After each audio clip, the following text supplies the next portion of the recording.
Israel ও যুক্তরাষ্ট্রের যৌথ হামলায় নিহত হয়েছেন ইরানের সর্বোচ্চ নেতা আয়াতুল্লাহ আলী খামেনি সহ দেশটির শীর্ষ নেতৃত্ব। যুক্তরাষ্ট্র ও ইসরায়েলের ঘনিষ্ঠ গোয়েন্দা সমন্বয়েই এই অভিযান সম্ভব হয়েছে। তবে প্রশ্ন উঠছে, যুক্তরাষ্ট্র ও ইসরায়েল কিভাবে খুঁজে পেল ইরানের সর্বোচ্চ নেতার এই অবস্থান? সূত্র জানাচ্ছে, হামলার আগে মার্কিন সিআইএ আয়াতুল্লাহ আলী খামেনি ও অন্যান্য শীর্ষ কর্মকর্তাদের অবস্থান এবং চলাফেরা কয়েক মাস ধরে নজরে রেখেছিল।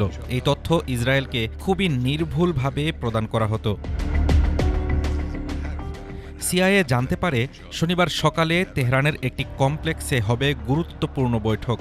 বৈঠকে উপস্থিত থাকবেন খামেনি, আইআরজিসির কমান্ডার মোহাম্মদ পাকপুর, প্রতিরক্ষামন্ত্রী আজিজ নাসির জাদেহ সহ আরও কয়েকজন শীর্ষ কর্মকর্তা। এই তথ্য পাওয়ার পর হামলার সময় পরিবর্তন করা হয়। হামলা শুরু হয় ইসরায়েল সময় ভোর ৬টায়। কম সংখ্যক যুদ্ধবিমানে ছিল দীর্ঘ পাল্লার এবং অত্যন্ত নির্ভুল নিশানায় আঘাত হানার ক্ষমতা। ২ ঘন্টা ৫ মিনিট পর তেহরান সময় সকাল ৯টা ৪০ মিনিটে ক্ষেপণাস্ত্র কমপ্লেক্সে আঘাত হানে। হামলার লক্ষ্য ছিল ইরানের রাজনৈতিক ও নিরাপত্তা নেতৃত্বের শীর্ষ কর্মকর্তারা। একটি ভবনে ছিলেন জাতীয় নিরাপত্তা সংক্রান্ত কর্মকর্তারা, আর খামেনি ছিলেন পাশের ভবনে।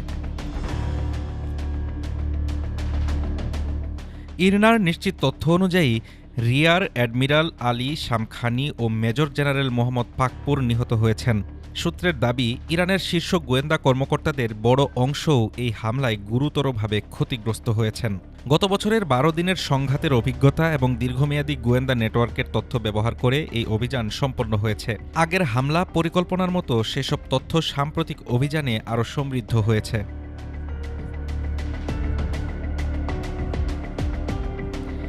এই হত্যাকাণ্ড দেখাচ্ছে, যুদ্ধের প্রস্তুতি থাকার পরও ইরানের শীর্ষ নেতৃত্ব যথেষ্ট সতর্ক ছিল না।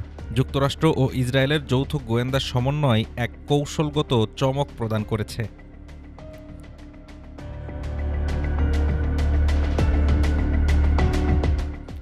হাফিজুর রহমান তুষার, ঢাকা টুডে।